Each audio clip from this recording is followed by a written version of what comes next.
அனைவருக்கும் வணக்கம். அதாவது திருமணம் ஆகாத நிலை அப்படின்னு சொல்லும்போது, கலத்திர காரகன் அப்படின்னு சொல்லக்கூடிய சுக்கிரன். அந்த சுக்கிரனோட மந்தன் அப்படின்னு சொல்லக்கூடிய சனி பகவான் இணைவது. சுக்கிரன் கூடுதலாக சனி பகவான். சுக்கிரனுக்கு திரிகோணங்களில் சனி இருந்தாலும், சுக்கிரனை சனி பார்த்திருந்த நிலையிலும் கூடுதலாக சர்ப்பக்கோள் அந்த இடத்துல ராகு அல்லது கேது. சுக்கிரன் சனி ராகு இந்த இணைவு அப்படின்றது திருமணம் மறுக்கப்படும். அதாவது திருமணம் எனக்கு வேண்டாம்னு சொல்லக்கூடிய அமைப்பு, அல்லது திருமணம் ஆகாத அமைப்பு. இது ஒரு நிலை. அதே மாதிரி பார்த்தீங்கன்னா, அந்த சுக்கிரன் சனி கேது இந்த இணைவு திருமணம் இல்லை அப்படின்ற அமைப்பு உள்ளர போகும். அதே மாதிரி சூரியன் சுக்கிரன் அந்த இடத்துல சனி இருக்கும்போது இங்கேயும் திருமணம் எனக்கு வேண்டாம் அப்படின்னு சொல்லக்கூடிய அமைப்பு உள்ளர போவாங்க.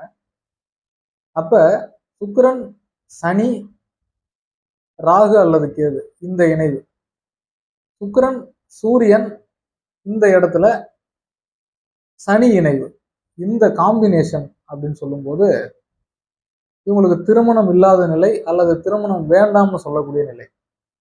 இதே சுக்கிரன் கேது சாரங்களில் அமர்ந்து, கேதுவோட நட்சத்திரங்கள்ல அமர்ந்து அந்த சுக்கிரனுக்கு கேதுவோட பார்வையும் கிடைக்குது அப்படின்னா அந்த இடத்துலையும் திருமணம் என்பது மறுக்கப்படும், அல்லது திருமணம் ஆகாத நிலை, அல்லது இருதார அமைப்பு இந்த அமைப்புக்குள்ளார போகும். ஸோ திருமணம் இல்லை என்பது வேறு, திருமணம் இரண்டாக அமைவது வேறு, தோஷம் என்பது வேறு.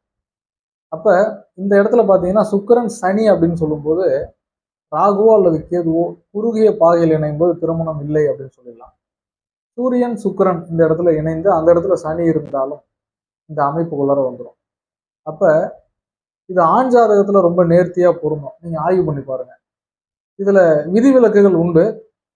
அது லக்னத்துக்கு ஏற்றவாறு நடக்கக்கூடிய தசா புத்திகளை அனுசரித்து பதில் சொல்லணும். ஆனா இது ரொம்ப முக்கியமான விதி.